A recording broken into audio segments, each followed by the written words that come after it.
بسم الله الرحمن الرحيم. السلام علیکم ورحمۃ اللہ وبرکاتہ.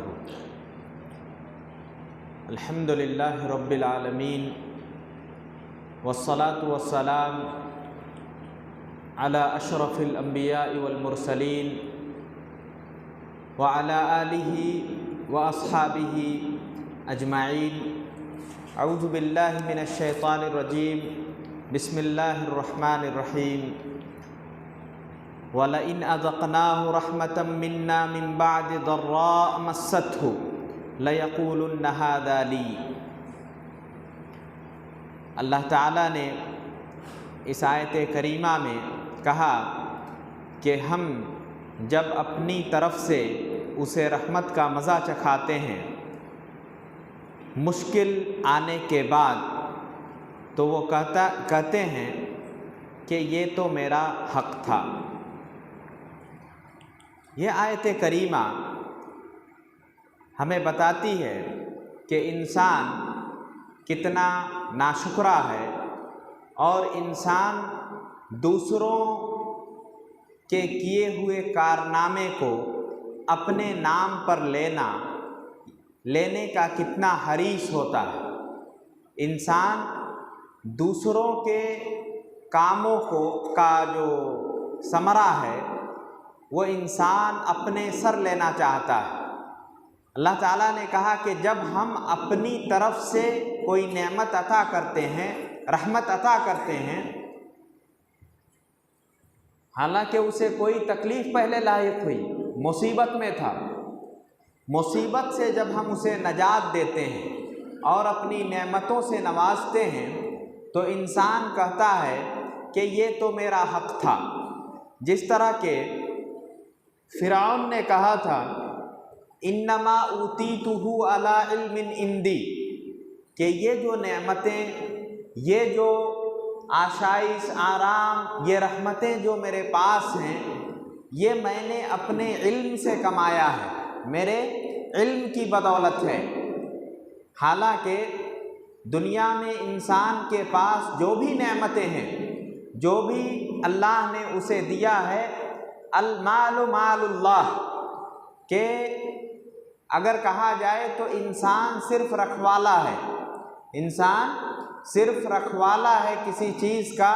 اللہ نے آپ کو رکھوالی کے لیے آپ کو وہ چیزیں دی ہیں. اسی لیے کہا جاتا ہے المال مال اللہ، کہ مال جو ہے وہ اللہ کا مال ہے. یہ اللہ کی رحمت ہے کہ اللہ نے اس کا نگران آپ کو بنایا ہے. اسی لیے کہا 3 اشخاص ایسے تھے بنی اسرائیل میں جن کا تذکرہ ہمیں ملتا ہے حدیثوں میں. ایک شخص تھا جو ابرص کی بیماری جسے لاحق تھی، یعنی برص کی بیماری جسے لاحق تھی، چمڑے جو ہے سفید ہو جاتے ہیں، وہ بیماری لاحق تھی.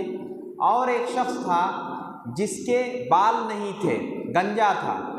اور تیسرا شخص اندھا تھا. تو اللہ تعالیٰ نے ایک فرشتے کو بھیجا اس شخص کے پاس جس کو برص کی بیماری لاحق تھی. اس سے کہا کہ، تو فرشتے نے اس سے پوچھا کہ تمہیں کون سی چیز سب سے زیادہ محبوب ہے، کون سی چیز تمہیں چاہیے؟ تو اس نے کہا کہ مجھے چمڑا جو ہے خوبصورت چاہیے، اور یعنی اچھا دکھنے والا چمڑا، یعنی عام انسانوں کی طرح چاہیے. تو اس نے اپنا ہاتھ پھیرا اور وہ برص کی بیماری ختم ہو گئی اور وہ صحیح سالم ہو گیا. اس کے بعد فرشتے نے پوچھا کہ تجھے کیا چاہیے دنیا میں، تجھے کون سی نعمت چاہیے؟ تو کہا کہ مجھے اونٹ چاہیے. تو اس کو اونٹ عطا کر دیا گیا، جو حاملہ اونٹ تھا، یعنی بہت قیمتی اونٹ، اس کو دے دیا گیا. پھر اس کے بعد وہ شخص گیا اس شخص کے پاس جس کے بال نہیں تھے. اس سے کہا کہ تیرے پاس سب سے زیادہ محبوب چیز، تو کیا چیز چاہتا ہے؟ تو اس نے کہا کہ میرے خوبصورت بال ہوں اور میرا چمڑا خوبصورت ہو. تو اس نے ہاتھ پھیرا فرشتے نے اور وہ بال اچھے خوبصورت بال آ گئے اس کے۔ پھر پوچھا کہ کون سا مال تمہیں محبوب ہے؟ تو کہا کہ گائے، تو گائے اسے دے دی گئی۔ پھر تیسرے شخص کے پاس گیا، تیسرے شخص کے پاس جب گیا تو کہا کہ تم کو کیا چاہیے، سب سے زیادہ محبوب چیز تیرے نزدیک کیا ہے؟ تو کہا کہ میری آنکھیں نہیں ہیں، مجھے آنکھیں چاہیے۔ تو خیر اس پر ہاتھ پھیرا اور اس کی آنکھیں واپس آ گئی اور وہ دیکھنے لگا۔ کہا کہ نعمتوں میں زندگی گزارنے کے لیے تجھے کیا چاہیے؟ تو کہا کہ بکریاں چاہیے، تو بکریاں اسے دے دی گئی۔ یہ تینوں اشخاص کو جو چیز محبوب تھی جسمانی اعتبار سے وہ دے دی گئی، اور جو زندگی گزارنے کے لیے مال و دولت چاہیے تھی ان کے من کے مطابق انہیں دے دی گئی۔ اس کے بعد اللہ تعالیٰ نے ان کو آزمایا، فرشتے کو ایک فقیر کی شکل میں بھیجا، فقیر کی شکل میں اس کے پاس بھیجا جس کو برص کی بیماری تھی۔ تو اس فرشتے نے کہا کہ اللہ نے آپ کو اچھا چمڑا دیا اور اتنی ساری نعمتیں دی، میرا راستے کا سامان ختم ہو گیا ہے، میں اپنے مقام تک پہنچنے کے لیے آپ کے اونٹ کی ضرورت ہے، یعنی آپ کی جو نعمتیں ہیں ان میں سے مجھے چاہیے۔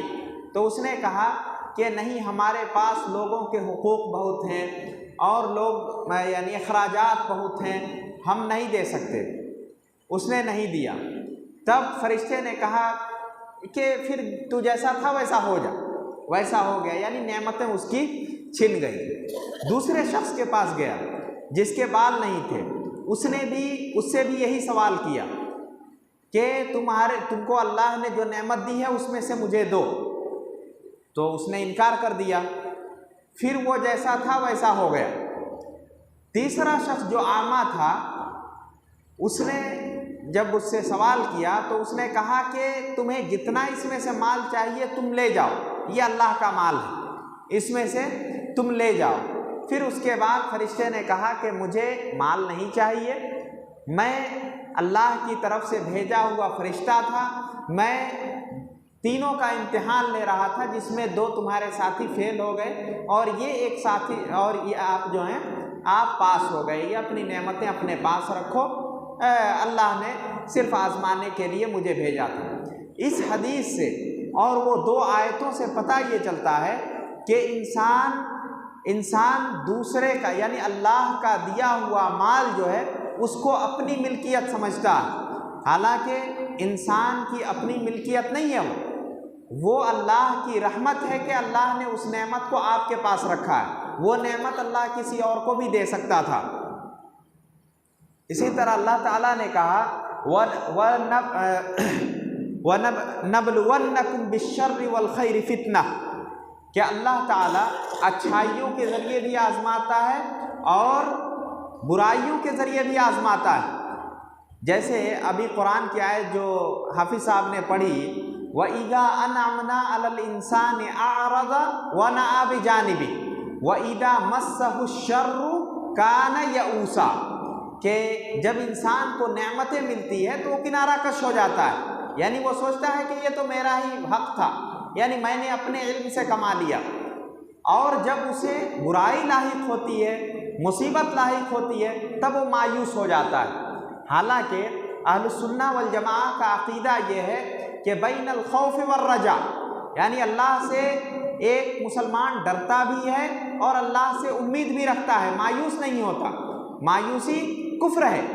تو اس لیے اللہ کی جو بھی نعمتیں ملتی ہیں وہ سب سے پہلے انسان کو یہ سوچنا چاہیے کہ اللہ کی نعمت یہ اللہ نے ہمیں اس لائق سمجھا ہے، اس لیے اللہ نے مجھے اس کا نگران بنایا ہے، اس لیے نہیں کہ یہ مال میرا حق تھا، میں نے محنت کی اس لیے کما لیا، ایسا نہیں ہے، کیونکہ اگر محنتوں سے مال حاصل ہونا ہوتا تو گدھا سب سے زیادہ محنت کرتا ہے لیکن اسے نعمتیں کتنی ملتی ہیں۔